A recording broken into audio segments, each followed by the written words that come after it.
Could stand for the Pledge of Allegiance, please.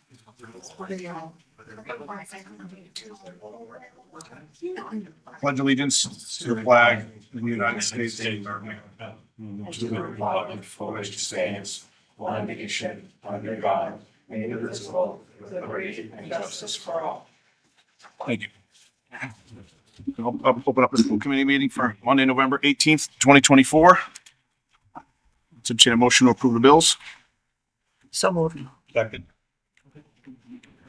Questions, concerns, conversation? All in favor?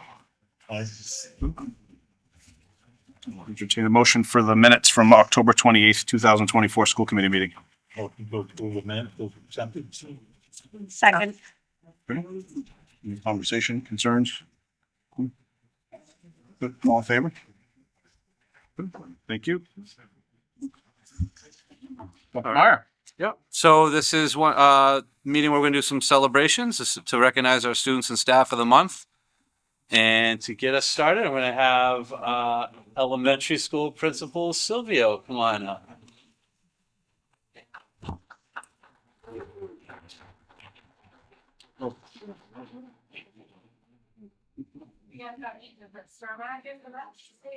Starting with the first, and then All right. This evening, I am recognizing two teacher leaders, Mrs. Smith and Mrs. Plum. Mrs. Plum, yeah.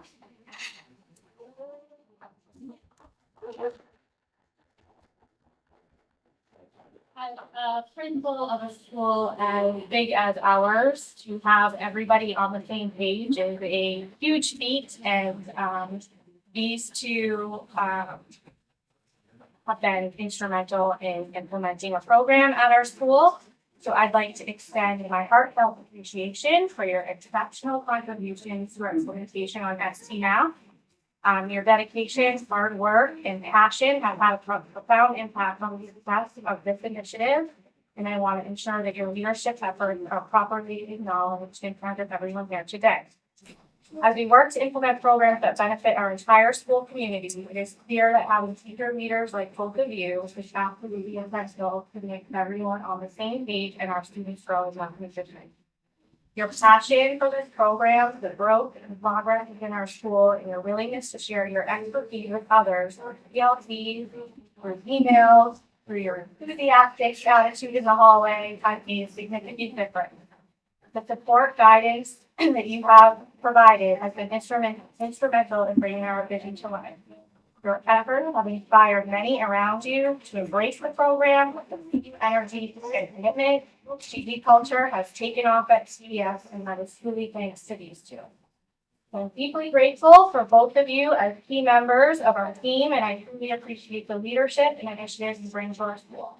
Thank you for all that you do and for helping our students achieve success with the STMath.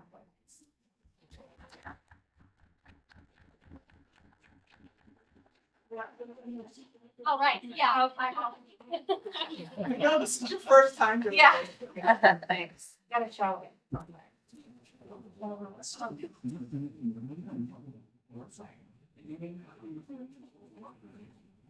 And this way too. Well, thank you. Thank you. All right. Gotta shake all over here. Thank you. Congratulations. Thank you. Congratulations. Thank you. Congratulations. Thank you. Congratulations. Great job. Congrats. Congrats and thank you. Tonight, we're going with the STMath theme. So I'd like to invite Camden Alvarado up as our student.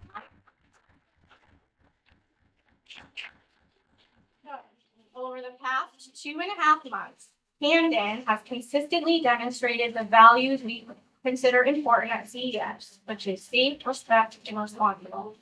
He embodies these qualities every single day, not just in words, but through all of his actions every single day, including wearing the outfit his mother picked out. Camden is an extraordinary student who stands out for his kindness and willingness to help others. He goes above and beyond to assist his classmates and teachers, always with a positive attitude. His compassion, though, is not limited to his own grade level. Camden is a role model throughout the entire CES community.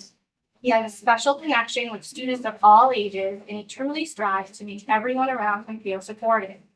One of Camden's remarkable achievements is his role as an ST Math student champion in 3 different classrooms. Out of roughly 20 fourth graders who have this honor, Camden has received consistent compliments from all 3 of the teachers that he in the classrooms he supports about the way he approaches younger learners. Each teacher has shared the deep appreciation for his helpfulness, patience, and the genuine care he shows his younger peers at CES. He is eager to lend a hand, whether it's guiding students through challenges, so he's not just giving them the answer, but coaching them through and teaching them perseverance at a young age. He offers words of encouragement when someone needs it most to boost their confidence as a mathematician. As a young student leader, he has truly made a difference with our youngest students. His enthusiasm for the FT Math program is infectious, and he motivates everyone around him to do their best. Congratulations, Andy. I'm very happy.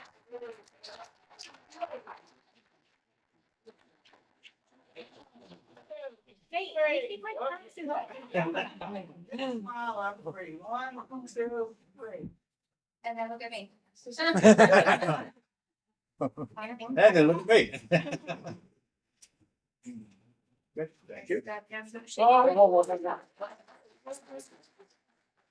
Oh, yeah. Congratulations. Good job, buddy. All right, tough act to follow. Principal Steffi, come on up to recognize our middle school staff and students of the month.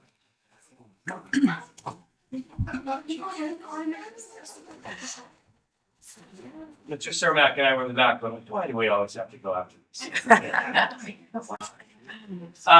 Ms. Sharafa, come on up here, will you? It is my pleasure to recognize Marissa Sharafa as this month's Teacher of the Month at Clinton Middle School. There's pretty much nothing that Marissa doesn't do at Clinton Middle School. I tried to formulate a list, I'm sure I forgot something. Most importantly, Marissa's primary role is that of 8th grade science teacher at the middle school. When you walk into Marissa's classroom, you notice right off the bat 2 things: high student engagement and almost always hands-on learning. It's really, really cool to see. In addition, Ms. Sharafa is a teacher leader, as both someone who helps new teachers learn the ropes and as the new CMS Science Department Chair. Marissa is a pleasure to work with and is a hugely positive member of the CMS community. I am super honored to be here. Congratulations.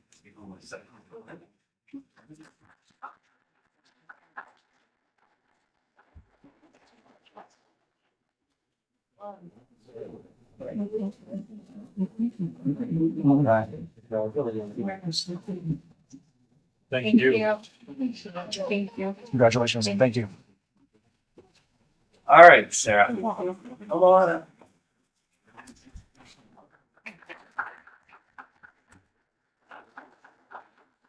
Everyone, this is Sarah. Sarah is an amazing 7th grader at Clinton Middle School. I'm going to read some quotes from some of her teachers. Sarah Costa is a kind, considerate student who strives to do her best in all of her classes.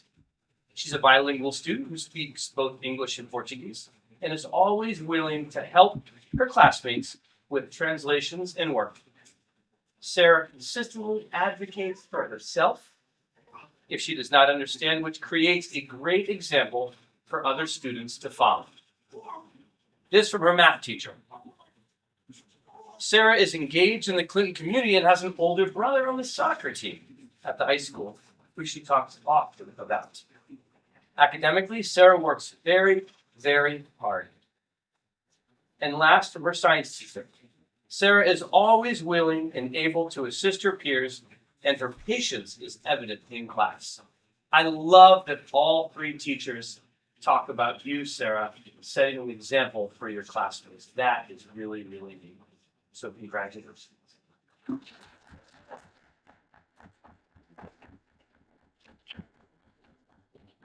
Smile on 1, 3. 1, 2, 3. All right.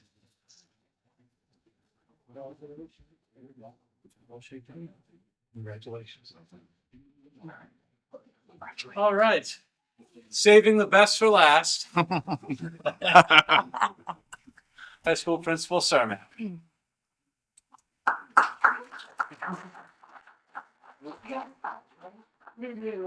Well, first person I'd like to introduce is Mr. Evan McKillop.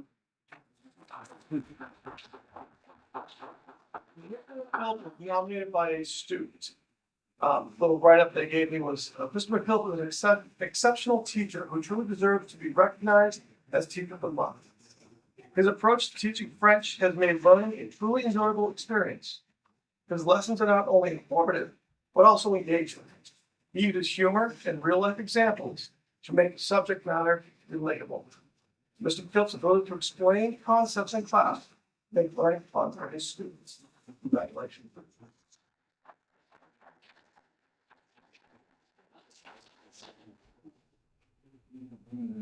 One, two, three. Anybody else? You want me to take over your Thanks, Evan.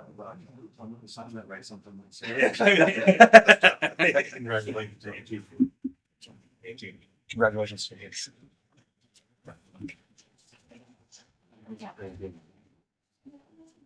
Mr. McKillop? Sure. I'd next like to introduce Zeno Fuller. Zeno was nominated by the staff. Zeno always brings such positive energy to our school community. They have a constant smile on their face and go out their way to greet everyone. Spreading kindness and cheer wherever they go. Zeno truly makes a difference in the atmosphere of our school, and their genuine friendliness brightens everyone's day. Thank you.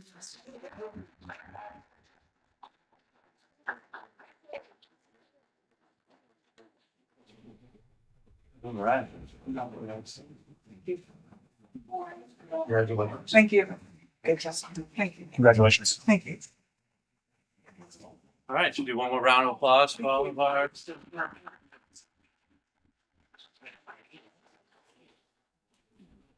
We'd certainly like to invite you all to stay for the rest of the school committee meeting, because I know how interested you probably are in the rest of it. But if you want to take some pictures in the hallway, you can do that. And we won't be offended if you decide to go. So congratulations again to all the staff and the kids.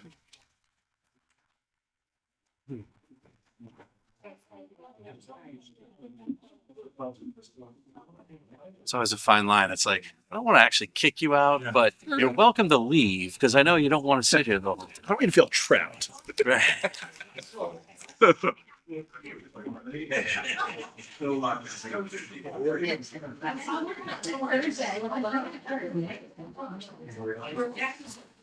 time. I should have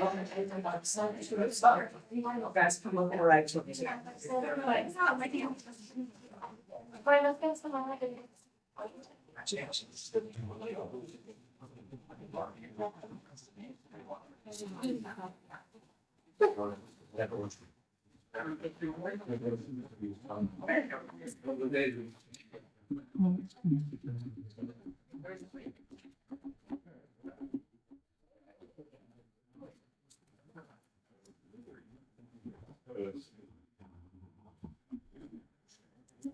Okay, do we have any public comment this evening?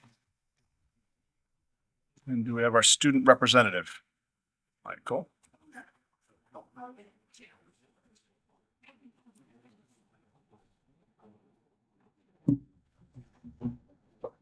Hello everyone. I'm Michael Barrientos. Good evening. It's been a pretty busy fall for Student Council. On Halloween, we held our first blood drive of the year, and it was a massive success. Rhode Island Blood Center collected 52 units of blood. This was enough to help 156 patients. Thank you to all who donated.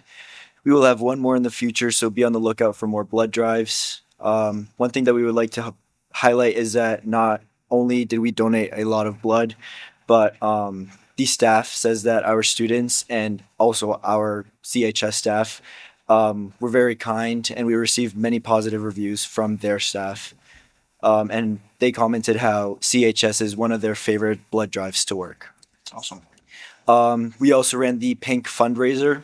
to benefit the Pink Revolution of New Hampshire. In total, we raised $635.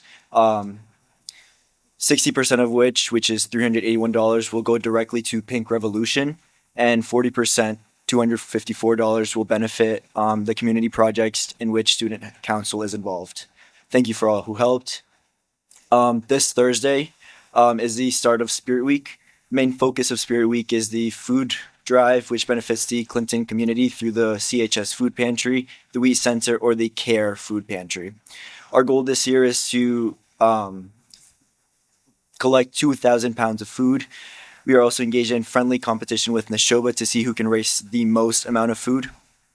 If you'd like to donate, you can drop off non-perishable food at Clinton High School, and this will run until Tuesday, November 26th. Lastly, we are bringing back our successful giving tree from last year. This is a way for the CHS Student Council to give back to the community, specifically those who are in need. Julia Parento, the Student Council President, founded the Gales Giving Tree in November of 2023, and we are partnered with our local Wheat Center and Clinton Elementary School. The staff of CHS had a chance to choose an ornament of their choice off the giving tree, which had a gift listed on it. From there, they can go shopping for a gift. The tree will be going up on Monday, November 25th this year, and all unwrapped presents will be due Wednesday, December 11th. That's pretty much it. If you have any questions, please message the CHS Student Council on Instagram or Facebook, or just email the Student Council or the Gales Give. Thank you. That's it. Thanks, Michael. Thank you. Anyone from the CTA this evening? No comment at this time. Thank you. PTA is, I believe, at the elementary school for pickup for their catalog fundraiser. So thanks to them and all the work they did to raise money there. I think they're handing all that stuff out this evening. CPAC. LPAC?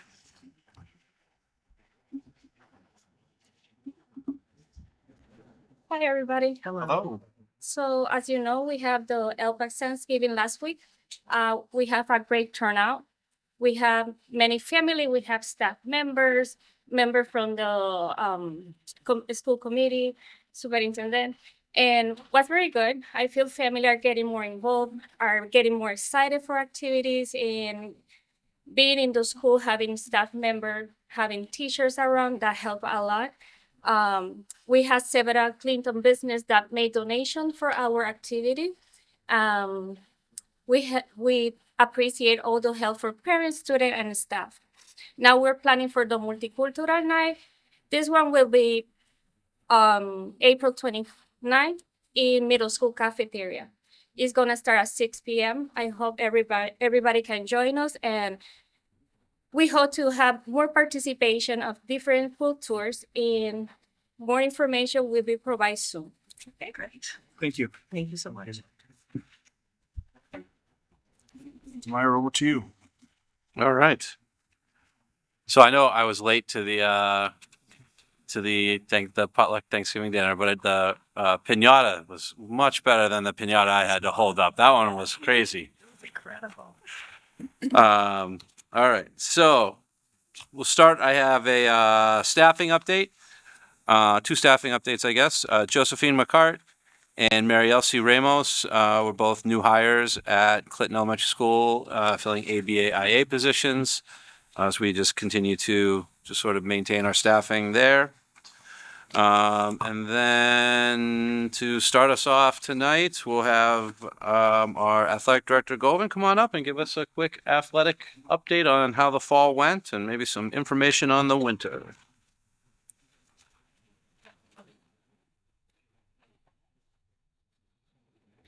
Hello, everyone. Good evening. Thank you for having me here tonight.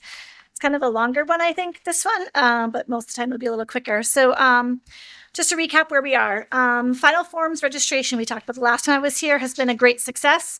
I received good feedback from both the coaches and parents and guardians.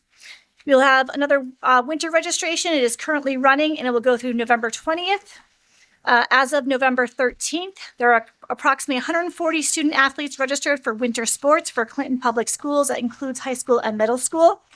And I received a list of 10 student athletes registered in our co-op programs at Neshoba. I will put out another message for registration for both the co-op programs and our programs as well. The fall coach meeting to review expectations and work on the Clinton Public Schools Coaches Guide Handbook was a collaborative event. After reviewing rules, regulations, and policies and procedures, the coaches had time to discuss best practices and issues and concerns that they have. The winter coaches meeting is November 20th, Wednesday this week at 5:30.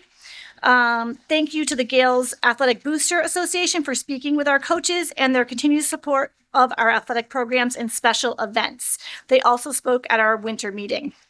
At our parent guardian student athlete meeting. Parent guardian student athlete meeting in the fall was a good event with good attendance. Lots of information was shared to the whole group. Then a breakout sessions for athletic programs to meet coaches and receive important information. The winter meeting is scheduled for November 25th at 6 p.m. at CHS in the auditorium for all high school and middle school teams. Field conditions were great this fall, and it has been a pleasure working with Brian and Casey. We are working on plans for the future, preparing for the middle school construction to start in the spring, summer, and what that's going to mean for fields and what our needs are. It has been a pleasure to work with the Clinton Police Department, who continues to fill the requested details for athletic events, and the Clinton Fire Department, who have filled many slots for EMT coverage this past season. I look forward to working with them both in the winter. D-busing. I cannot say enough about how nice the drivers are, and working with Sharon and Sandy is really wonderful. They have helped me to acclimate to this position and, most importantly, keep our students, athletes safe on their trips. Thank you to Greenlight Studios for their continued support of athletics. I look forward to working together in the winter. It is our plan to stream games and include music in our streaming starting this winter, as we just discussed at our marketing meeting. I'm in the process of meeting with each coach to review their self-evaluation, discuss the season, review expectations, and get feedback. And I truly mean that. It's a big conversation after they fill out their self-evaluation. We go over it thoroughly, where they think they are, where I think they are. We use examples and try to really coach through that process. And then we sit and talk, give and get feedback. What do they need out of the athletic department, and what do I need from them as we move forward? And so far, it's been great. We're about halfway through those. It is done postseason. They turn in all of their equipment, their uniforms at that time, and it's been a good process. If you look in my room, you can't really look in it right this minute. It's full, which is great. So again, that has been a wonderful new asset, and I think the coaches have appreciated it. The fall coaches have been very supportive and helpful this fall. Their work with our programs can be described in 3 words. They are passionate, they're authentic, and they're inspiring. It has been a great fall season, and it continues to be a good fall season as we move into postseasons. This year, we started a mid-season check-in with student athletes led by coaches. So about midway through the year, I reminded them that we were going to check in with athletes. I let them have kind of a free, with it being new, how they wanted to do that. Coaches did Google Forms. They met in small groups, or they met one-on-one, or usually with an assistant coach and a student, to talk about how their year is going, but more on a holistic experience, not just about the athletic side of it, where you are with academics, how things are going outside of there, what your future plans are, and how they can assist and support you in that process. I think it was great. I received positive feedback from both student athletes and coaches. This will continue in the winter and spring, and we will fine-tune the process looking at best practices at the fall coaches meeting in August 2025 after we gain some data from this. I had the privilege of traveling with the Clinton MIAA student ambassadors, that is Ethan Frisch, Lauren Lemansky, and Klinger Rocha, to a leadership summit in October. We took the time we had on the trip to the event to discuss what the athletic department is doing well and what we can improve upon. I actually gave them 3 questions beforehand. They were like, "Are we really going to have discussions on the bus?" I'm like, "Yep." So it's my time. I've got you kind of trapped here. It was great. All 3 students found huge value in those mid-season check-ins, and all had different experience with how it was executed. Again, Google Forms, small group, what it was. We all agreed that we need to increase our social media presence and discuss ways to incorporate students into this process. And we talked a little bit more about that and kind of marketing and branding ourselves and really pushing it through the website. So it's truly our Instagrams or whatever social media that's being followed. More to come as we move into the winter and spring seasons on that. Lauren and Klinger attended the Sportsmanship Summit, and we will follow up on ways we can incorporate that of what they learned. Middle school sports saw great numbers despite the last minute coach assignments. Both of the coaches were wonderful finds, did a great job, and found value in their time with the teams. And we were very happy to have them join us this year. It was great. As much as it was kind of a little stressful as we moved into it, worked out wonderful. JV and ninth grade programs continue to develop students and their athletic abilities, and varsity programs continue to improve and represent Clinton with honor and pride. Just to recap what's gone on. Cheer, second place at MWL, the Midwalk Championships, and competed on Sunday, November 17th, and received third place. They will move on to the state championships at Worcester State this Sunday. Time to be determined. We still haven't gotten the layout of the schedule. Cross country girls continue to grow the team and saw excellent decrease in times of the season, finishing with some awesome PRs. Cross country boys had a great season with good team numbers and also finished with excellent PRs. Field hockey made the CMAS tournament and the MIA tournament, ultimately falling to a strong Uxbridge team in the round of 16. Football league champions. They just competed in the round of 8 for the MIA tournament versus Cohasset, where they won, and they will move on to the Final Four, which is happening this Saturday at 4. They are playing against Mashpee, but at Mansfield, which is the neutral site for them. We wish them the best of luck. Golf had a large team this year with a few JV matches. Varsity finished third at the MWL Championships, and Thomas Bates finished first. Thomas finished 8th in the MIAA sectional tournament. Everyone. Soccer boys, CMAS second place finish and fell just shy of entering the MIAA state tournament. Soccer girls MIAA state tournament qualifier round of 32, and Coach Hussein was awarded Coach of the Year for MWL in the D class, which is great. So wonderful to hear, and great support this year. To date, over 20 Clinton High School student athletes have been recognized by one or more of the following: the Telegram, the item, the League MVP, League All-Star, League Academic Award, All-State, and other various league awards, and the list goes on. To recap their season, approximately 290 fall student athletes faced adversity, found success, bonded together, cheered, cried, participated in community events, worked through the challenges, and became better people by participating in athletics for the Clinton Public Schools. Thank you to the Clinton community, school committee, district, staff, and coaches for all you do for the student athletes. It's been a great success, and I look forward to starting the winter season and hopefully heading to a Super Bowl. Thank you for all you're doing too, Jim. Any questions? Thank you, guys. Thank you. Enjoy. I think sometimes it's important to remember, I know that 290 fall student athletes also includes the middle school sports, but it's almost half the high school when you look at our enrollment. So, Yeah. I mean, the participation rate that we have is I think very high, particularly in the fall, which is our biggest season. Never experienced that participation rate. And even going into the using our numbers, so it's excellent. Awesome. Thank you, Ben. All right.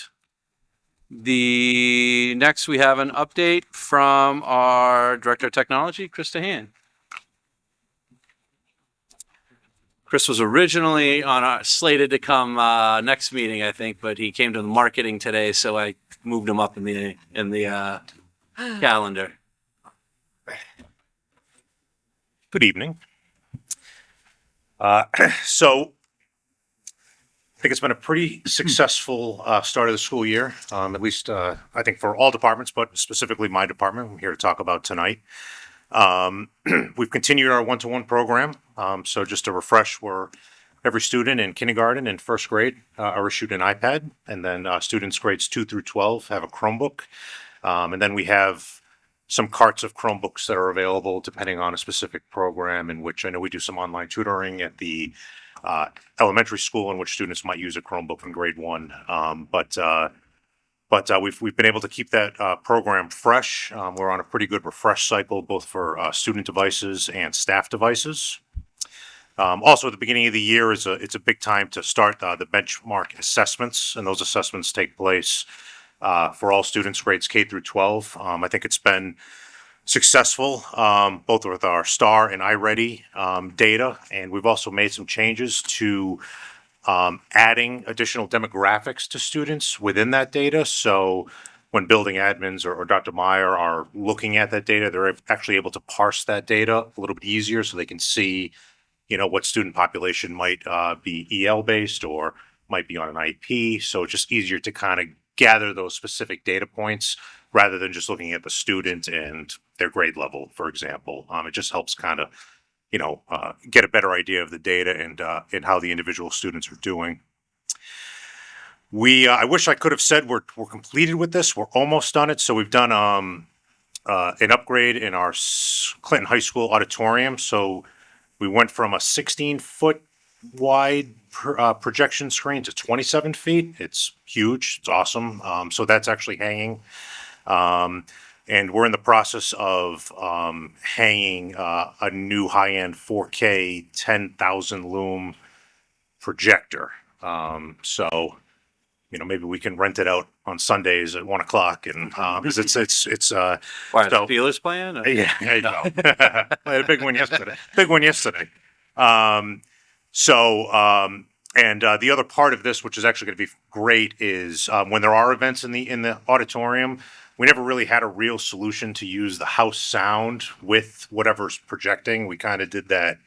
Oh, we'll put a mic near the device or near the projector and kind of amplify the sound that way. We'll actually, because of where the projector is going to be, the projector is actually going to be mounted like right above where the soundboard is in the back. So we're going to be able to tie in the projection sound into the house sound. So again, I brought up, Sunday football, but no, in all seriousness, for any of the events that are in there, it's going to be such a huge upgrade. And like I said, you got to check out the screen because I'm not telling you how it's really quite large. The other thing that we really pushed, and not that we haven't been doing this, but we've continued to add applications that support single sign-on, and this is really so critical for students, especially at the younger age levels, because we've done so many different things with all these learning curriculum apps. And it wasn't too long ago where I remember, some students, their login information might be their email, it might be their first initial last name, it might be the year of graduation and first initial last name. So now students, they kind of go to a splash page and they see the applications, that are provided to them, whether it's by school or whether it's by grade level, and they're able to click that application and actually go right into that application. There's no login required. So because they're logged into their device, whether that's an iPad or Chromebook, they're able to kind of pass through those additional login steps. So, again, I remember, it could have taken a third grade teacher 20 minutes just to get all their kids actually logged in, because they're, typing in their different stuff. And now it's just a click of the button. Chris, we don't have multi-factor. We don't have to have that here, do we? That is on my list further down. I know with phishing and this stuff getting more intense, that multi-factor authentication is becoming more of a norm. Yes, it is. And there's guidance to enable that. So I've had preliminary discussions with my technology team on how that might look. It's going to be a process. So I'm not sure if it's even applicable. I'm not sure we could probably do it at the student level. Sure. But we could do it at the staff level. And that's something that does need to happen. It's just how we're going to implement it, because as you know, you guys probably all do multi-factor authentication right now, I'm guessing, whether it's with your banks or paying mortgages or whatever it is, where you type in your password, you think, oh, I'm good, but then they send a text message to your phone saying, hey, are you trying to sign in? Type in this 6-digit number and we'll let you in. So there's different ways we can do it, and there's ways that we can prolong that initial login so it doesn't happen every week or 2 weeks, where that will just cause certain frustration, but it is something we do need to do. Cool. Yeah. So I'm just giving a rundown. The last time I was here, I think it was March or April. So we did finish our security camera system upgrade here at the high school. We did finish our security camera upgrade at the elementary school, and we were able to add another 8 cameras. We did them in-house because obviously the middle school is going to be bulldozed in a few years, so paying contractors to come out and run cable and hang cameras wasn't something we were interested in doing, but we simply purchased the $49 one-time license and then hung the cameras ourselves. And those cameras weren't even purchased. They were taken from stock that was either hung here or hung at the elementary school. So, and then the other thing I just quickly want to highlight, there was a lockdown drill last month. in Clinton, and we were able to embed floor maps at the police station. So they have access to the cameras, viewable access to the cameras in case there's ever crisis. But not all police are probably familiar with all the nooks and crannies and where all these cameras are. They could look at a camera and be like, this is the first floor, second floor. But we're actually able to embed floor maps with the cameras on them. So it helped them identify, oh, that's in the, bottom left west side corridor. And so the feedback we got from the police during that drill and after that drill was fabulous, because they actually knew what they were looking at in the building while being at the police station, with having police obviously on site. So that was fantastic. So digital display CHS completed. So again, we have 3 now digital displays hanging throughout the high school that Julie Notaro, our front office secretary, updates every single day. It looks fabulous. She keeps it refreshed every single day. It's new and fabulous. We also completed our short throw projector installs at CHS. So now every projector at the high school has been upgraded to laser-based technology within the last 2 years. So that to me is, unless they add an annex to the building, we're done. At least for the next 5, 6, 7, 8 years. So we should be good. And then we added more classroom displays. We call them TVIs, touch view interactive televisions, at the elementary school. I touched on this many times before, but digital landscape. So we did a huge, I don't want to call it marketing push, but to get more parents to sign up, having a parent portal account, because we tried to do all our back to school forms this year through the parent portal account. So when I wrote up this agenda information a few weeks ago, we were at just under 83% of students that had at least one parent or guardian with an account. That's an upgrade of 24% from where we were a year ago. So it was actually a huge jump over the last 3 months. 100% of our students have accounts, whether they use them or not, which again, most don't in the elementary level. There's really no need for them, the students, to have it, but that's how we kind of sync our single sign-on for a lot of what they do inside the classroom. So they do need an account. And then another cool thing we did at our high school level, we do require the students, not just the parents, but the students as well, to sign up on the handbook and acceptable use policies. So with the help of Mr. Cermak and Mrs. Cash, we were able to use one of their advisory periods during the second week of school. And we actually email blasted them out through their student portal, the handbook and the acceptable use. And then they were actually able to digitally sign off on it, saying that they reviewed it. And so it, again, just saving paper. Also this year we moved to leave requests. So every staff member, whether it's sick days, professional development days, vacation days, sick days, all that is done through a digital platform where they put the request in. It goes through the necessary workflow of who needs to accept it, who needs a copy of it to log it in our system.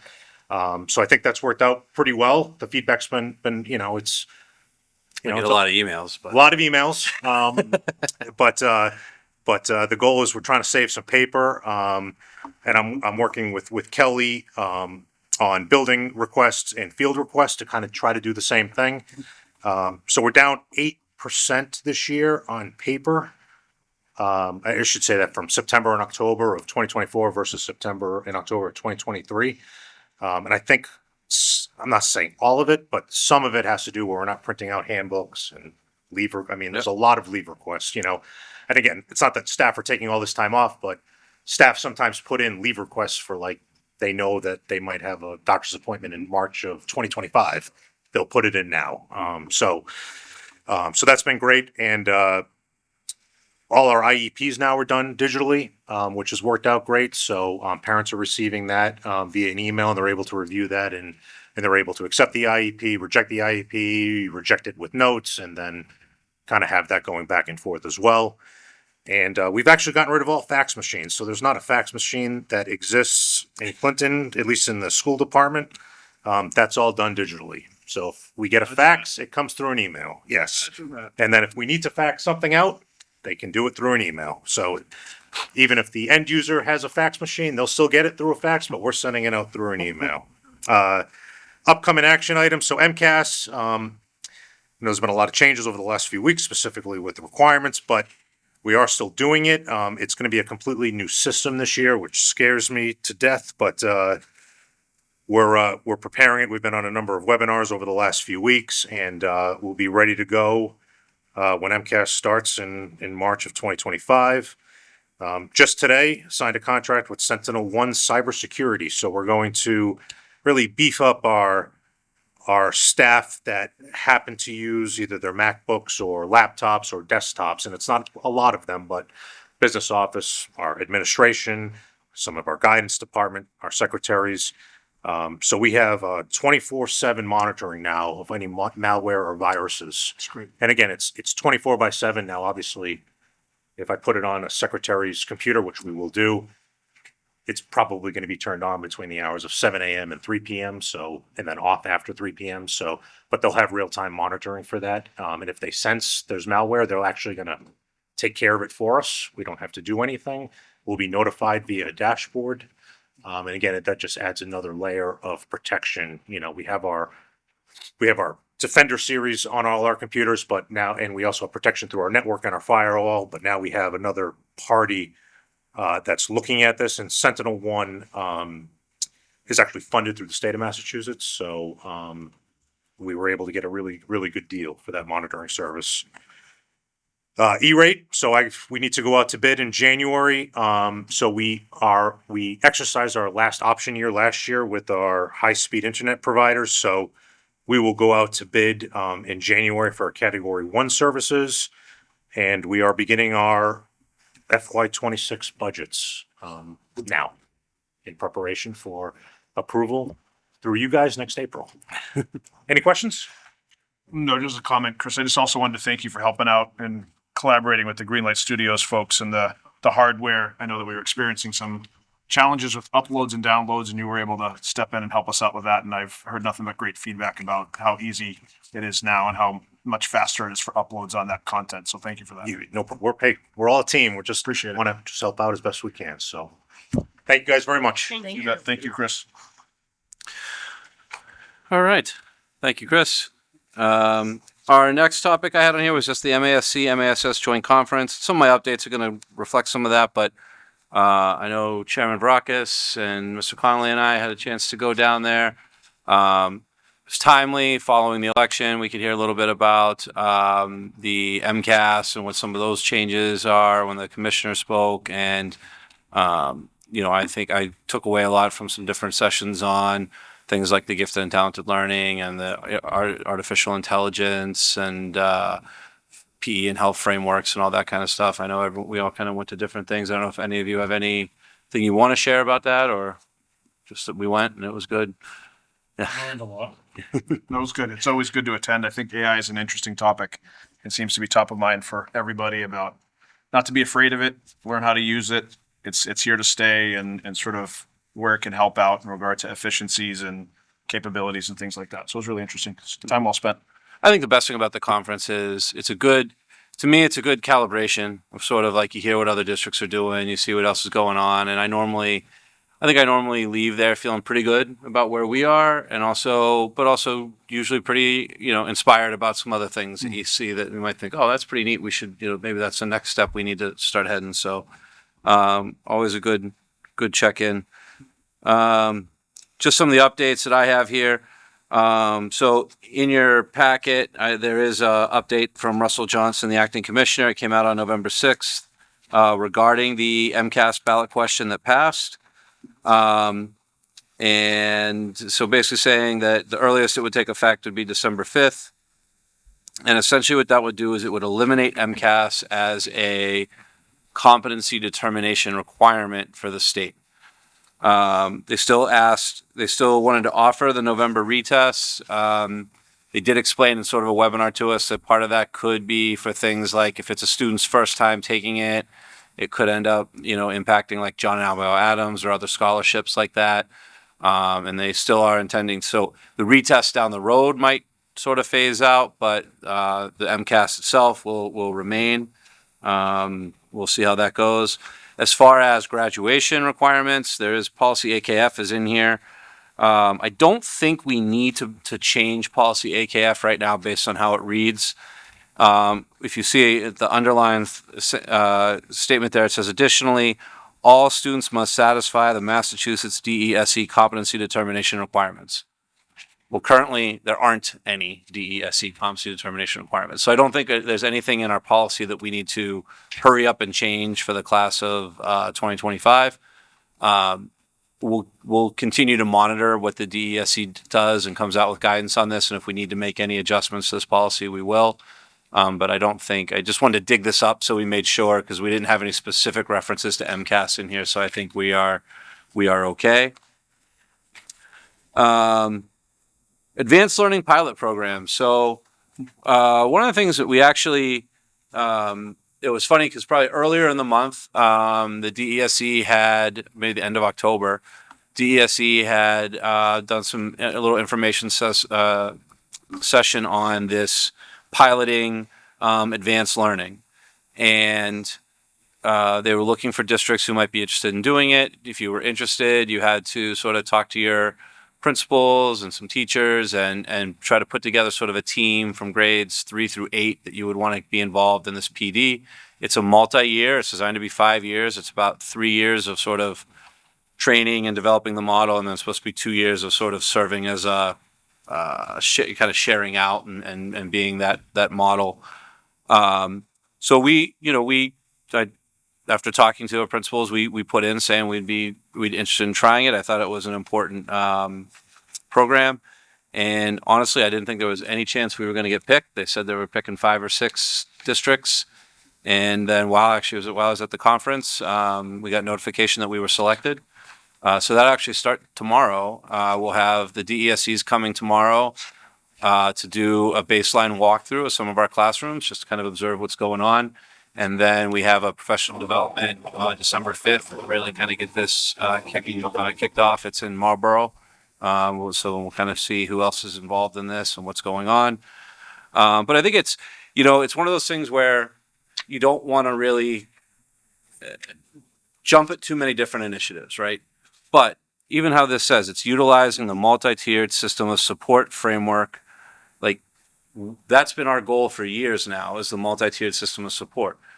But really, when we think about that, mostly what we've thought about is what type of interventions are we putting in to meet the needs of those learners who maybe aren't at grade level or aren't doing, or struggling or whatever it is. But really, when you think about it, there's sort of that kind of other side of a bell curve where it's like, maybe for some of our students who are gifted and talented or advanced in certain areas, how are we identifying those students? And then if we identify them, how are we meeting their needs as well? So I think that's, hopefully this is a good opportunity for us to sort of round out our multi-tiered system of support and do it well. Because I feel like a lot of times these types of programs, where they struggle is the identification, because if you're not very clear about what the criteria is, we're usually pretty clear. We look at assessment data and we figure out based on your reading score who needs reading intervention, that kind of stuff, right? But if you're not clear when you're identifying students, it tends to be something where it gets a little messy, and then that's why a lot of these, I think, initiatives, if they're not supported, sort of fizzle out. So I'm hoping that with some DESE support, we can put some structure behind it and try to move forward that way. The next one I had on is artificial intelligence. I put policy recommendations. What I actually did, I had AI write policies for me. So I used Claude.ai and I said, write me an acceptable use of artificial intelligence policy for Clinton Public Schools. And that's what it came up with on the first page there. And then I did another one that said, write an academic integrity policy. And the reason I went with both of these is because one of the topics that they talked about when they were talking about AI and policy is the challenge is just like anything, like even just when you, way back when maybe we were looking at how do you do like a social media policy, right? If you get too specific and you talk just about an individual platform or even just the capabilities of those individual platforms, what you're doing can very quickly become obsolete or outdated, where really it's kind of thinking of these are tools. How are people going to use these tools and what's the purpose of them, right? So it's almost like using sort of the academic integrity sort of like framework. Now it's kind of getting at that idea that, you have to complete your own work and properly attribute outside sources. It must truthfully represent your own knowledge and abilities. So now we're recognizing that like there's AI as a tool that you might use, but at the same time, the idea is just you shouldn't be using it to kind of invalidate the integrity of the assignment, right? You might use it as in one aspect, but you shouldn't just be having it solve the problem for you if that's not what the chore is, right? So I'm not asking for like a vote on these or anything like this. This is just sort of a sample and continuing this discussion. I think we have a lot of work to do, not just Clinton, but everyone, of continuing to wrap our head around AI and sort of, how powerful it can be and how we want to make sure that we're using that power in the right way. So, and then the last little update I have for you, equity initiative status notification. We did receive this communication from the DESE on November 8th. It's basically saying that we don't have any special status, so we're good. Where they look for, most of these are looking for things like discipline or identification of students based on, racial or ethnic type things. So we did not have any indicators that had any significant disproportionality. So that was a positive report. And that brings me to some action items. I have kind of 3 action items. And the first one, I'm sorry, Ms. Curry. If I was thinking about it, I'm watching you sit there and I thought I should have put you earlier in the agenda. But Ms. Curry is here to talk about a student travel trip that she's proposing for April 2027 that's going to have a STEM focus. Yes, so we've done trips before, and Mrs. Cermak asked that I put out an interest survey, and an interest survey which was mostly met by the freshmen. There were 37 students who said, yeah, I'm interested in it. So being a CS teacher, I thought it would be really nice to have something that I thought was relevant and for tomorrow. So this one talks to criminal justice, which a lot of students are interested in, and cybersecurity. And I've done a lot of work in cybersecurity as of late. Not only am I teaching it, but I got a grant last summer and went to a symposium in Florida. Orlando was rough. But went to the parks, got COVID. That wasn't part of the plan. But I was really excited about what was available in cybersecurity and that there's such a shortage for jobs for the next 10 years. They're planning to make it an AP. I signed up for a possible trial at Clinton High School because I sign up for every trial. This speaks to cybersecurity. It speaks to math. I also teach AP stats in the statistic classes here. And I thought it would be nice if people are going to go on a travel to make travel not only available to students that might not have that as a normal availability to them, but also something that's relevant, something where they could say, hey, we're going to do Jack the Ripper and we're going to do a forensic study on that. We're going to go to the museum and do something on cryptography and figure out what happened with World War II and that. And then another exercise in Stonehenge, which, how did that come to be? So the exercises are in with the travel. 75% of the travel is probably just pure travel, which I think is essential for any student. If they can have it, it'd be lovely. I didn't have that opportunity when I was a student because I was too financially challenged and helped support the family. So I didn't get to do that, but I've done it as an older person. And I've enjoyed London. And I thought if we did an extension that was Paris, if you're going to go all the way across the pond, you might as well see a little bit more and do the Eurostar, which is a whole lot of fun. So that is what my proposal is. And I brought these if anyone needs to see any. I know you've done trips before. Paul's been helping me with this. Did you need us to go with you? Like we were looking. Yeah. We need chaperones. Right. It sounds pretty exciting. About forensics. And this is through EF Tours, So we have tours. which obviously, like you said, we've done a lot of travel with them. It's another one that's kind of around that April vacation timeframe. Yes, And, there were some students from the middle school that reached out that wanted to go, but Mr. Cermak said we're going to keep it junior, senior. So we told them you'll have to wait for the next trip. But typically what we do is we like to let the students know this as soon as possible so that they can work out these sort of like payment plans through EF Tours. So I know it might seem like spring of 27 is far away. Right, but we're trying to It's keep it under trying to start getting people to sign up and let them have an opportunity to plan and pay for it. And we don't want to collect any money until we have school committee approval for the overnight trip. So if you're Entertain a motion for said approval. So move, Mr. Chairman. I'll second. Any discussion outside of this presentation we just had? No? All in favor? Aye. all right, It's great. you're all set. Thank you. Thank you. I think it makes the computer science even more relevant here, and that was my thought first. Thanks for doing the research. Available? All right. The next action item is a proposal to the pre-K calendar. Right now, what we'd like to do is make March 10th and March 17th full day professional development for pre-K only. This is to allow our staff time to do screenings in preparation for the next year. We tried to do them last year during just like the afternoons. But it becomes difficult, and part of the timing of this is we do the lottery. So when we fill out pre-K, we get the applications. We have to do screening because if a student qualifies for special education services, we have to provide them a slot. That tells us the available slots, and then we will do a lottery if we have more applicants than we have slots, which we have the last couple of years. So the reason we want to do these in March and not kind of wait is so that we can get that process going for parents. So it's only AM pre-K. So basically on those 2 Mondays, there's no PM pre-K anyway. So basically it would just be informing those families that there's going to be no AM pre-K on those 2 Mondays.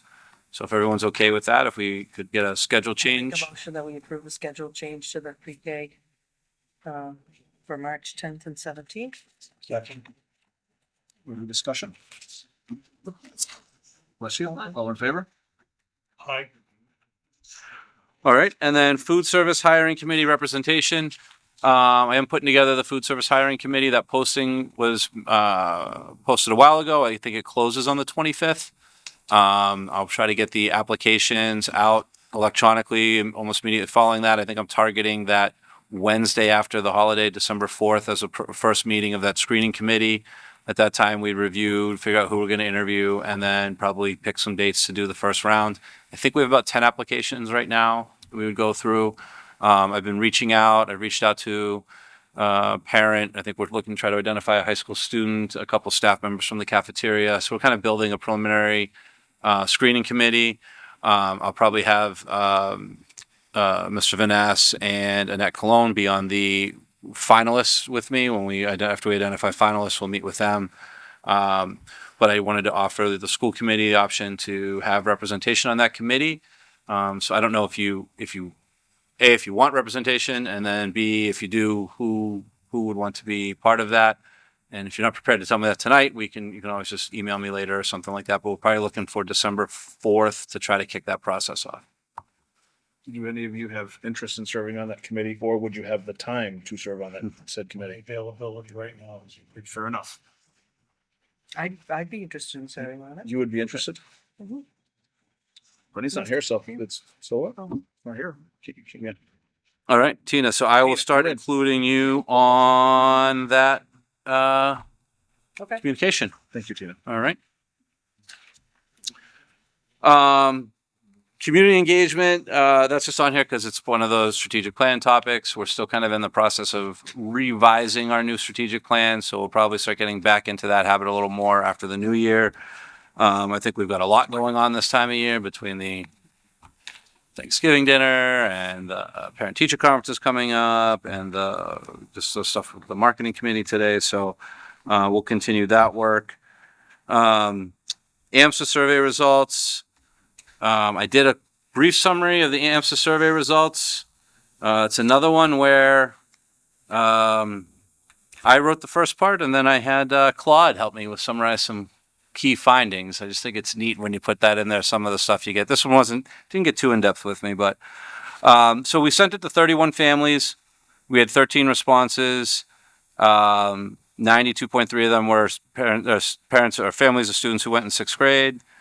Most of them have been in school at least 4 years, so it wasn't all of them have been at least 4 years. So none of them were like students who just moved in. The main reasons they identified for going to AMSA were college preparation, academic rigor, and teacher quality.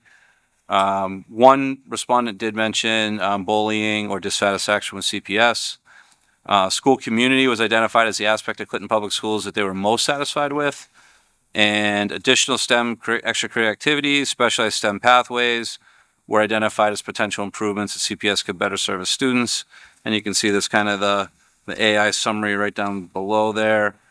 I do think that continuing to work on things like our Project Lead the Way courses, the courses that Ms. Curry teaches, as well as even this advanced learning pilot program are all things that sort of dovetail into, I think, kind of addressing this. So I don't think there were any major surprises here.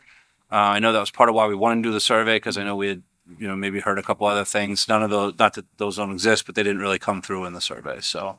No, Steve, I just wanted to thank you for doing this. I know that I'd asked you about this, a couple months back, and I don't think there's any one magic bullet that's going to solve anybody's choices. I think people have a right to make the choices and where their children go.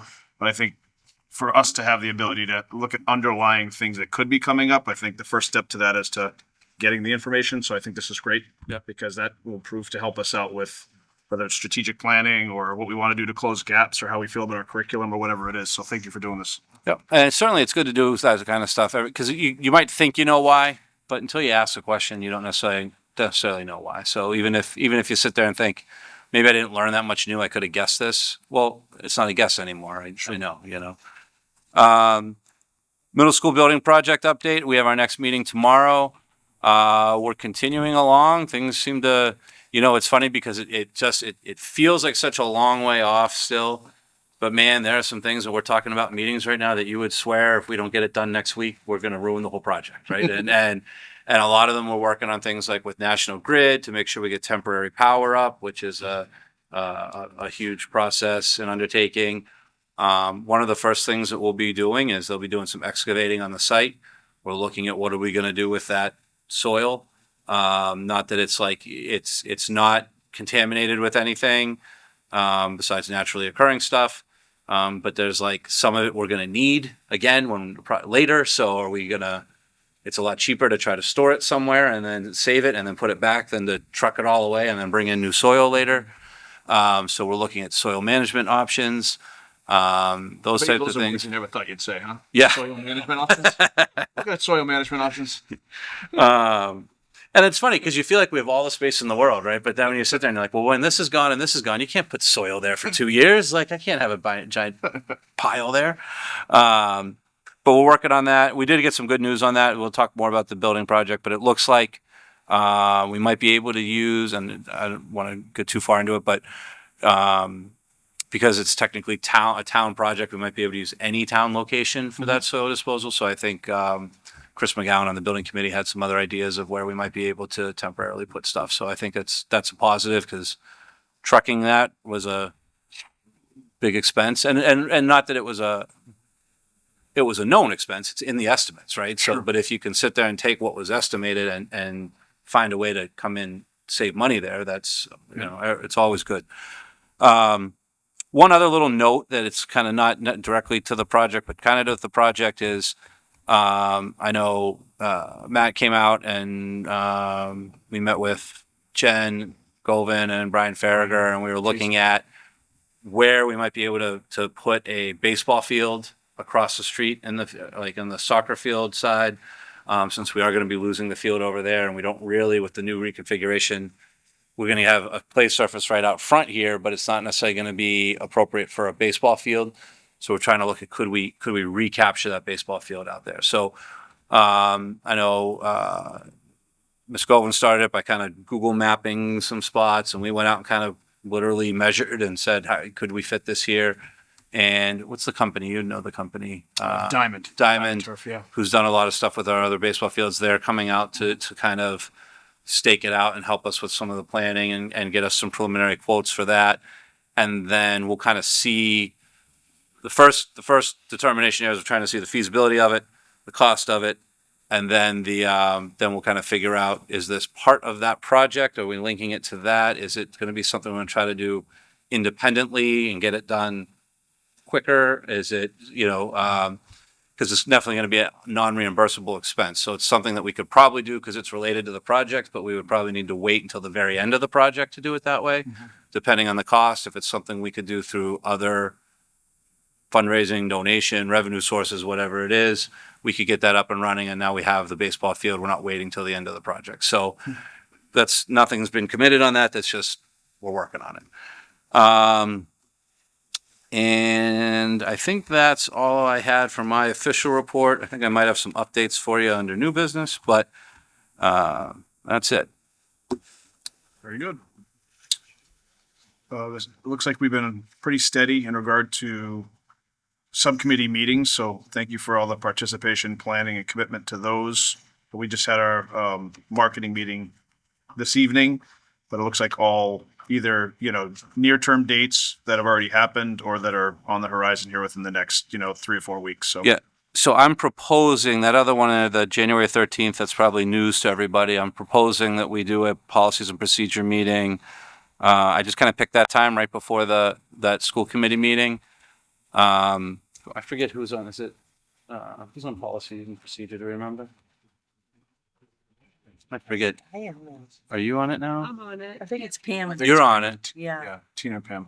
Okay. So- So I'll send a reminder out on that, but I know we want to get one of those on the books. I know a couple of the ones that we want to talk about. One would definitely be the AI policy. One could be the graduation policy if there's any further guidance from the state. Another one that actually they've been having some good conversations at the middle school regarding is the homework. And we talked about homework at the beginning of the year, the homework policy. So we might talk a little bit about that. And then there might be a few others, concussion type stuff that we want to try to look at. So we'll try to get all that agenda put together. But I think, we wanted to wait until after the MASC conference. And then I just want to get something on the books for that. Besides that, we got a couple coming up in December, the Wellness Committee and the Curriculum Committee. Safety met, we have our next one coming up. So, and marketing met this evening. And I imagine as we get into the thick of it through the holidays, we'll start having a bit more collaborative conversations around budget and finance and, where we're headed. So. Yep. Sure. After the new year, that'll come into play a lot more. Yeah, as an admin team, we had an admin meeting today. We're kind of kicking off our budget process. We already sent a form out to staff for projections for next year, try to figure out whose plans on moving lanes in the contract so we can get estimates for that cost, who might be retiring. We actually give them an opportunity to, if there's any type of transfer request or anything like that, just so we know that. So we kind of got that preliminary staffing out, the survey out. I think it's due the end of this week. We have a budget request template kind of that we revamped this year that we went over with our admin. They'll be getting that out to staff at their December meetings. And we'll start pulling together all of our end.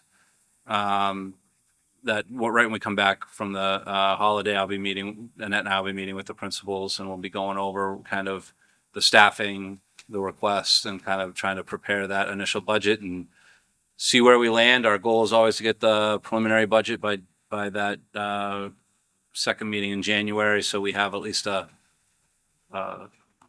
number in the ground that then we can work from. So. And Steve, as far as negotiations, we have not set ground rules yet, no? We just did. Ground rules are good, yeah. Okay. And our first official session should be on, it's like the middle of December. Okay. So we want to at least have one meeting, I think, to try to get some initial proposals out before the vacation. So we had some time to digest and then really try to, I think, get after it in the January. Great. So Perfect. Anything under old business? maybe it's an old business, but I'll just give an update. I do know that the town administrator Ward and I met with, did some interviews with the candidates that the HR committee had identified.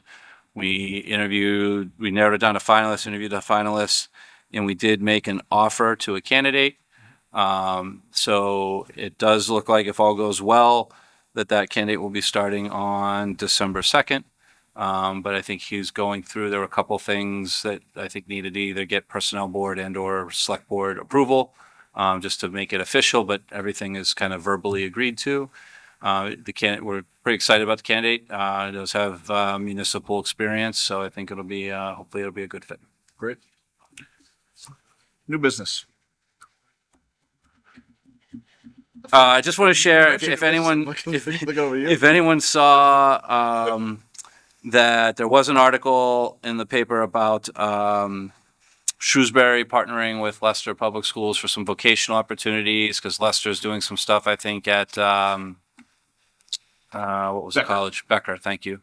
Where they're trying to build out their vocational program. I did reach out to the superintendent at Leicester and just sort of said, you know, we're kind of in the same boat Shrewsbury was. You got any more room, any leads?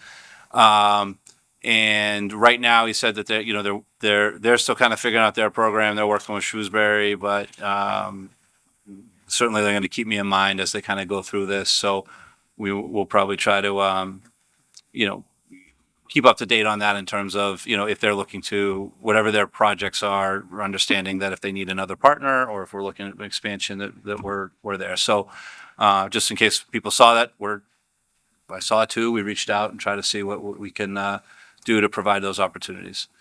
In the meantime, we will be piloting some early college work and the goal of linking it to sort of some career innovation pathways this spring, where we'll actually have some students taking courses at Mount Wachusett. So we'll get more information on that one, probably at a future meeting when we have more of that finalized, but we're trying to at least get, it might not be quite the same thing, but at least opening up some of those so kids can maybe take some of those vocational courses through the community college.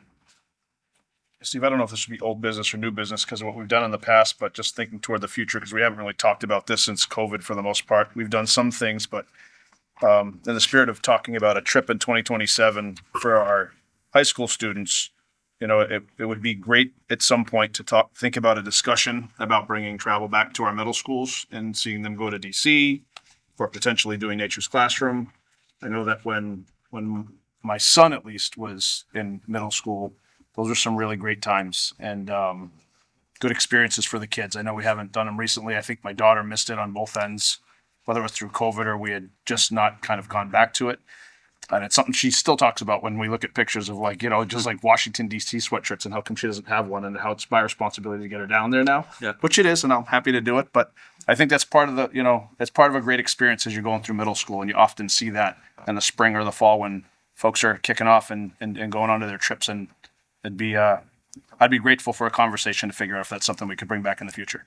Yeah. And I think those are good opportunities. I think the challenge always becomes the timing of it. Like a lot of those high school trips that we offer really are the vacation, right? So they're not. So the thing you always need to balance with those is, what percentage of your student population is actually able to participate, and if it's not high enough, do we need to look at doing it on a non-school time or at least over a longer weekend or something like that, so it's not as inequitable. Sure. And I think Absolutely. that's the only thing. So I think I'm certainly not opposed to those conversations. I just think there's a little, when you look at the bigger picture, there is a lot to sort of consider. It's not as simple as saying, well, let's just bring it back. So, but yeah, certainly we can do that. Understood. Thank you. I will entertain a motion to adjourn. So move. Second. Wonderful. Thank you.